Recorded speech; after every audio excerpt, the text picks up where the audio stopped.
Imagine an unemployed young man read a Sherlock Holmes story and decided to copy it in real life. The result? One of the biggest bank heists in London's history. Back in the 1970s, on one of the busiest streets in London, a young man in his 20s was sitting at home when he accidentally witnessed one of the strangest heists in British history. Over £1.5 million in cash, jewelry, and highly sensitive documents belonging to powerful people were stolen from one of London's biggest banks without anyone even noticing. The robbery felt like something straight out of a Sherlock Holmes novel, right under the noses of the police. Even after some of the criminals were caught, the full story was never uncovered. Many of those involved were never identified. And the total value of the stolen goods? Rumors say it may have included items more valuable than the British crown jewels themselves. What's even crazier? Some of the recovered documents were sealed in the British archives, and the police announced they wouldn't be revealed until 2007. Welcome to the channel, and today I'm telling you the story of the Baker Street bank robbery.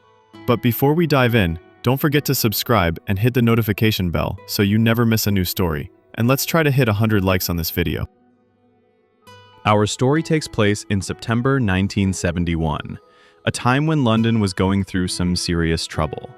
The economy was struggling, unemployment was high, and crime was everywhere. At the center of it all was Anthony Gavin, a British man in his late 30s.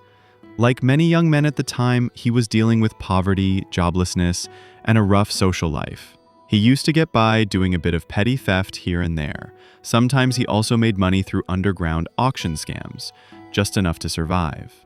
But after getting badly injured a few times, he decided to call it quits.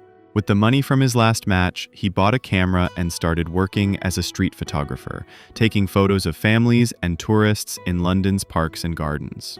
One day, while sitting in the park with no clients around, he decided to kill some time with one of his favorite detective novels. That day, it was The Red-Headed League by Sir Arthur Conan Doyle, part of the famous Sherlock Holmes series. And just a few pages in, an idea struck him. He thought, why not try this in real life? The story was about a gang that planned to rob a bank by digging a tunnel underground to reach the vault. But just as they got to the money, Sherlock Holmes was waiting for them, and they were caught. The whole plan was laid out in the book. And that's what inspired Anthony. He figured the blueprint is already there. Why not give it a shot? Besides, he was convinced that the real British police could never be as smart as Sherlock Holmes. So if he followed the story step by step, he believed the plan would most likely succeed. But to pull it off, he had to get a few things right, starting with assembling a team. And the first condition, everyone had to have a clean record. No criminal history whatsoever. Because when the bank realizes it's been robbed and calls the police, the last thing you want is the team being recognized by the system. The second condition for the plan was choosing the right bank. It had to be a bank that included a safe deposit vault, because what's kept inside those boxes is private. Even the bank itself doesn't know what's in them, which makes tracing the stolen contents much harder. But that wasn't the only factor. The bank also needed to be located in a busy commercial area, surrounded by lots of shops and activity, so any unusual sounds or movements wouldn't raise suspicion. And right next to it, there needed to be an empty shop for sale or rent, so Anthony could use it as the base for the operation. Now, let's be clear. Anthony Gavin wasn't just some guy who randomly woke up one day and decided to rob a bank. He was smart. His experience in the British Army gave him skills in planning, coordination, and attention to detail. That's why he spent 2 whole months carefully choosing his team. He searched among people he knew from pubs and nightclubs until one day he remembered an old friend, Reynold Tucker, a 37-year-old used car dealer. On the surface, Tucker seemed clean, but behind the scenes, he dabbled in spare parts from stolen cars. He wasn't completely innocent, and that's exactly what made Anthony consider him. So one day, Anthony visited his workshop to test the waters.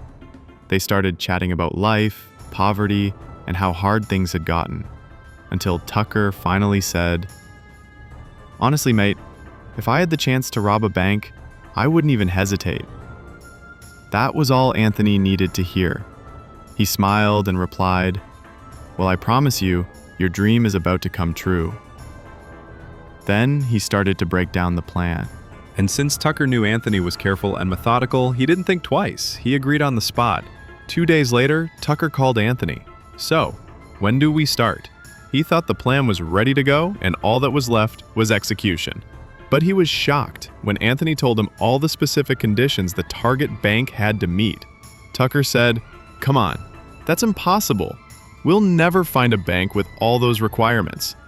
But Anthony was firm. He believed that only his version of the plan would work. So he started scanning every street in London with a bank, crossing them off one by one.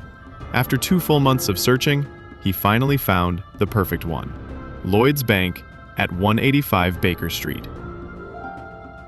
Yes, Baker Street, the very same street where Sherlock Holmes lived in the novels. Baker Street was one of the most elite areas in London, always full of people and activity. Lloyd's Bank wasn't just any bank. It was a vault for cash, jewelry, and secrets belonging to some of the richest and most powerful people in the country. And right next to it, a leather goods store that had just closed down, now up for rent. That checked every box in Anthony's plan. Now the only problem? Money. They needed £10,000 to rent the shop, which was just 12 meters away from the bank's vault. It was the perfect location to start digging the tunnel. But Anthony was broke. Then, he remembered something Tucker had told him earlier, that he had some savings stashed away. So Anthony went back to him and pitched the idea. Think of it as an investment. What you pay now, you'll get back tenfold after the job is done. He also warned him, if we don't grab this shop now, someone else will. It's in a prime location, right next to the bank. At first, Tucker was completely against the idea. He wasn't ready to risk everything he had just to rent a shop for a robbery that might not even succeed. But after thinking it over for a while, he came up with a suggestion. Let's get the money from a third person. That person was Benjamin Wolfe, a 64-year-old antique dealer and an old friend of Tucker. He made good money from his trade and most likely had enough cash to fund the plan. Since Benjamin and Tucker had done some shady business together in the past, Tucker thought he'd be the perfect candidate. At first, Anthony was totally against the idea. Bringing in an outsider, especially someone that old, felt risky. Benjamin didn't have the physical ability to help with the job, so he'd just be putting in money and taking a cut. Worse still, they didn't know him well. What if he betrayed them? But eventually, they had no choice. They needed the money, and when they pitched the plan to Benjamin, he agreed. But on one condition. If anything goes wrong, or I feel like the plan's falling apart, I'm out. I'll walk away like I never knew you. The three of them struck a deal. Benjamin provided the money, and in May 1971, they officially rented the shop. When they went to inspect it, they were in luck. The shop had a basement, which was being used as storage. That meant they didn't have to dig through the ground floor, minimizing noise and risk. They would start digging directly from the basement, out of sight and sound. To keep people away from the shop while they worked, they put up a sign on the front door that read, "Grand Opening, coming September." They painted the windows white and put curtains behind them, so no one could see what was going on inside. Now all they needed was the right tools and detailed info about the bank's vault room, so they could plan the tunnel perfectly. Since they now officially rented the shop, they had a good excuse to visit the bank. Anthony's plan was for one of them to open an account at the very bank they were about to rob. That account would give them a reason to walk in and out of the place regularly, without raising suspicion. Tucker was the perfect man for the job. He looked clean-cut, well-dressed, and spoke politely. No one would ever suspect him. A few days later, Tucker went to the bank under a fake name and opened an account with £500. He started visiting the bank regularly, dressed in sharp suits, chatting with the staff, building trust. 2 months later, he applied to rent a safety deposit box. That gave him access to the vault room, the very place they were planning to break into. And here's the clever part. Bank policy required staff to leave clients alone in the vault for privacy. Tucker took full advantage. Every time he visited his box, he studied the room carefully. In total, he visited it 13 times, and each time, he used a small folding ruler, just 66 centimeters long, to measure as much as he could. He managed to gather extremely precise information about the vault. The door was fully reinforced, weighing 5 tons.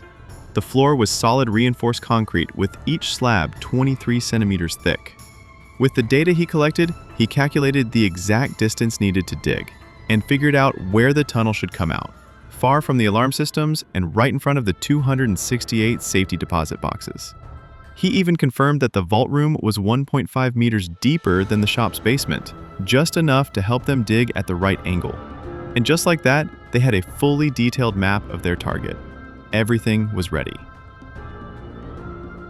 But there were still a few missing pieces before they could begin. First, they needed the right tools, equipment strong enough to break through the concrete vault floor.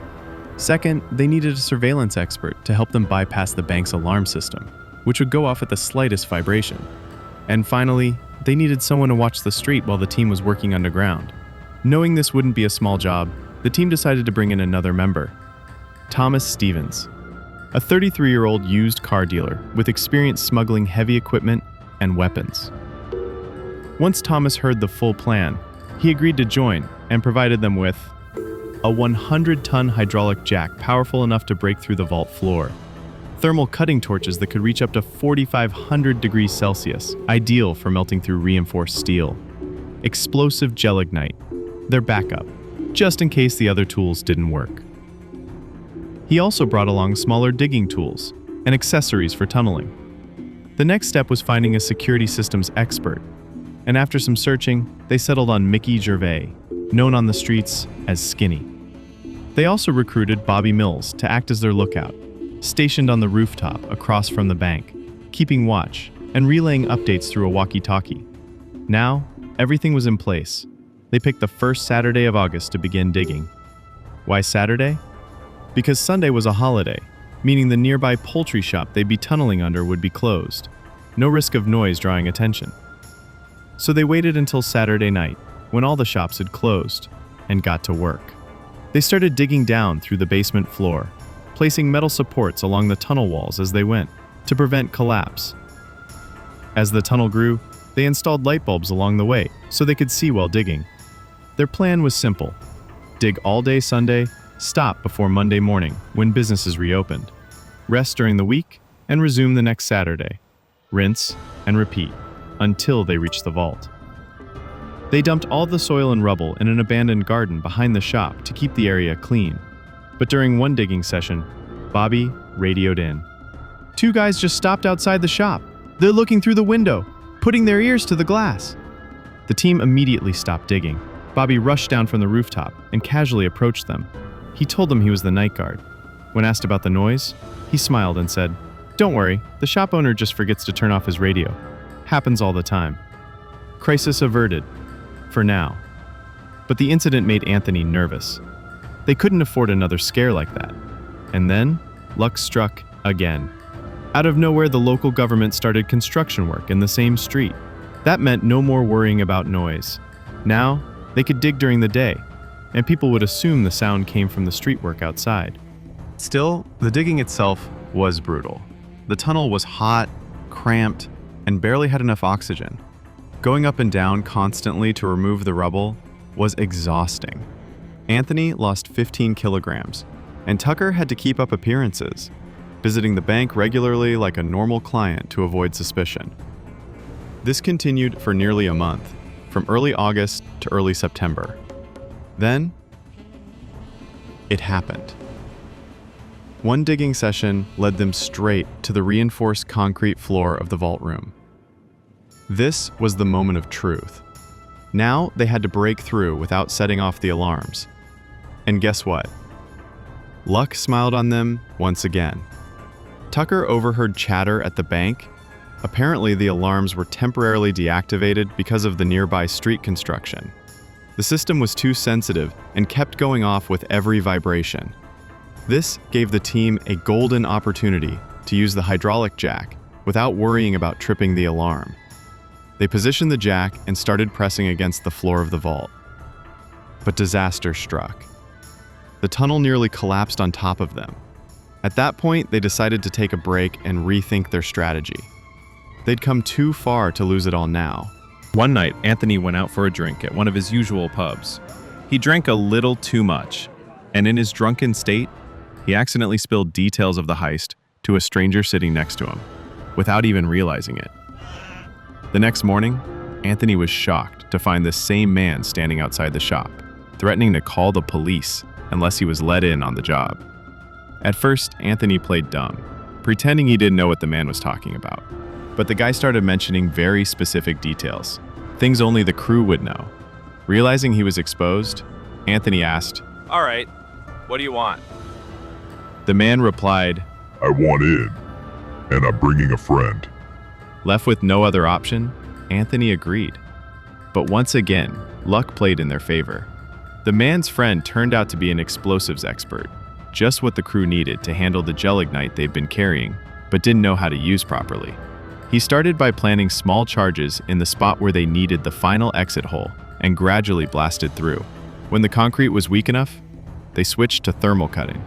Finally, they managed to open a hole in the vault floor, just 30 centimeters wide. It was tight, but thanks to all the hard labor and weight loss, most of the crew were slim enough to squeeze through. One by one, they crawled into the vault, began cracking open the safety deposit boxes, and stuffed everything into small bags. The plan had worked. They pulled it off in one night. But just 800 meters away, on Wimple Street, a young man named Robert Rowlands was sitting in his home, fiddling with his radio receiver. But Robert wasn't listening to music. He was a radio enthusiast who loved tuning into police communications. He would listen in on their walkie-talkie chatter, gather crime details, and sell the stories to a journalist friend for cash. While scanning frequencies that night, he suddenly overheard a strange conversation.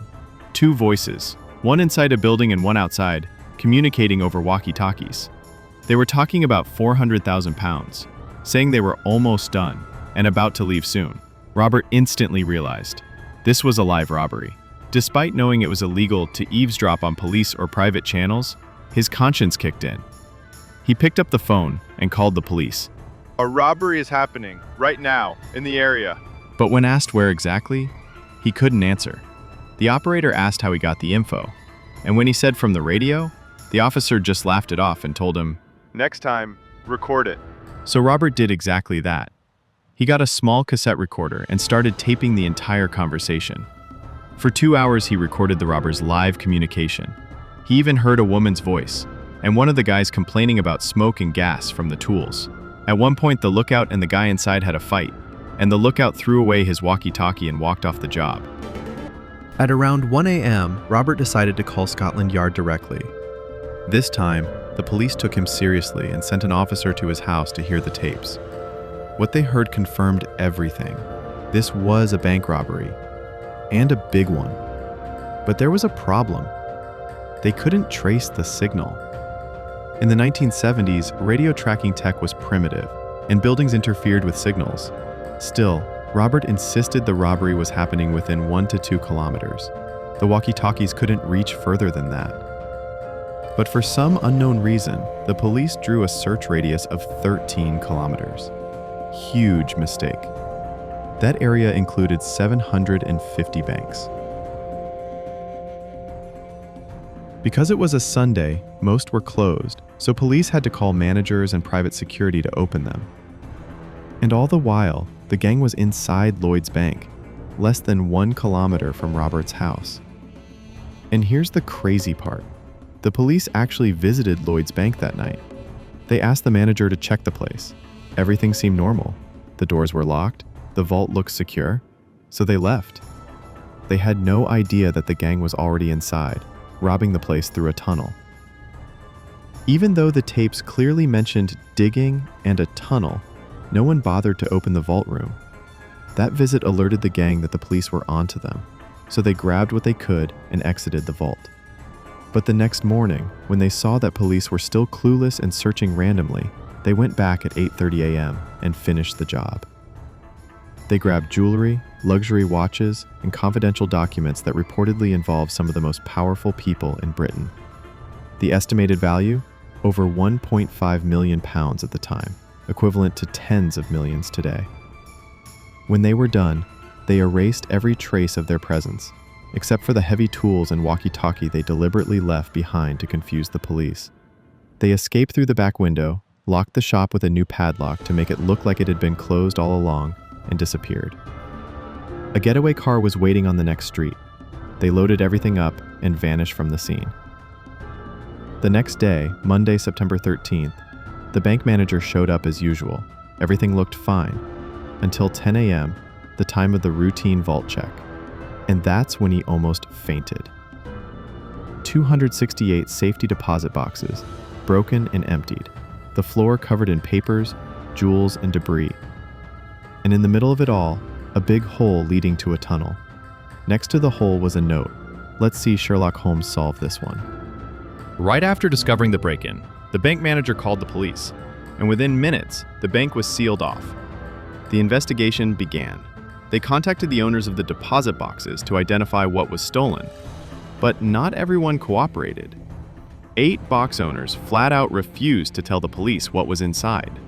Still, detectives traced the tunnel, and it led directly to the leather shop, Le Sac, right next to the bank. There, they found no fingerprints, no tools, just 8 tons of dirt and rubble dumped in the garden behind the shop. Investigators had to sift through all that soil carefully, but still no solid leads. The story exploded in the press. Headlines across London covered the Baker Street heist. A large reward was offered for anyone who could help police identify the gang. In the first week, London's Metropolitan Police assigned 120 detectives to the case, split into 4 teams, 1 for the crime scene, 1 to interview the box owners, 1 to monitor internal communications, and 1 to follow external leads. They also began studying Robert Rawlins's radio recordings carefully. From the audio, they confirmed at least 6 people were involved in the heist, including 1 woman. But who she was, no one knew. Then came the first big mistake the gang made. When Benjamin Wolfe rented the shop, he signed the lease using his real name. That was all the police needed. They began tracking him, his movements, calls, and connections. Eventually, they linked him to a man named Tucker, who had recently closed his workshop and disappeared. Now, Tucker was also under surveillance. Then, in late October 1971, police saw Tucker handing a bag to 2 foreign men, Abdullah Hassan Jengi and his nephew, Akbar Muhammad Ali Jengi. They arrested them and found £32,000 from the stolen money in their possession. Wolfe and Tucker were arrested shortly after. Under pressure, they confessed and named Anthony and Thomas as co-conspirators. They were arrested too. Police recovered documents, stolen items, and £231,000 in cash. But they refused to reveal where the rest of the money was hidden, or how much was actually taken. Strangely, when arrested, none of the men resisted. It was almost like they expected it. And despite their confession, Wolfe and Tucker refused to name any other gang members. Same with Anthony and Thomas. The only person they mentioned was Bobby Mills, the lookout who quit mid-job after the argument. This led investigators to suspect the robbers were just a small part of a larger organization. So insurance companies offered a £30,000 reward for any tips leading to the arrest of the remaining culprits. The trial. On January 2, 1973, the trial began. It lasted 19 days and became one of the most talked about trials in British history. In the end, Anthony, Tucker, and Thomas were each sentenced to 12 years in prison. Wolfe got 8 years. The Jengi cousins were acquitted. It turned out they were working for a Swiss financial firm and knew nothing about the robbery. But here's the weird part. The court never asked about the missing money. They didn't even try to find out who else was involved. It was as if someone important wanted the case closed quickly. The box owners later sued the bank, demanding £500,000 in compensation. The case went to the High Court in 1977, but after just 4 days, the judge visited the bank and The next day, the case was suddenly postponed indefinitely. It was never reopened. Documents seized from the scene? The British government classified them and announced they wouldn't be made public until the year 2071. After that, conspiracy theories exploded. One claimed the British government ordered the media to stop reporting on the heist. Another suggested that one of the safety deposit boxes contained photos of Princess Margaret with actor John Bindon, who was known for having ties to the London underworld. It said those photos were used to blackmail the royal family. Some even believed British intelligence staged the robbery just to retrieve the pictures. But the truth? Nobody really knows. Was the Baker Street heist just a robbery? Was it an intelligence operation? Or was it all covered up to protect powerful people? You are not this people is it. I've got dust to man. Exist important to these people. The real answer, if we ever get it, won't be revealed until 2071. And that's the story of the Baker Street Bank heist. A robbery so clever, so mysterious, and so full of secrets, it's still making headlines over 50 years later. What do you think really happened? Let us know in the comments. And if you've got a story you want us to cover, drop it down below. Like, comment, and don't forget to subscribe and hit the bell icon so you don't miss the next crazy story. See you next time with something even more shocking. Peace.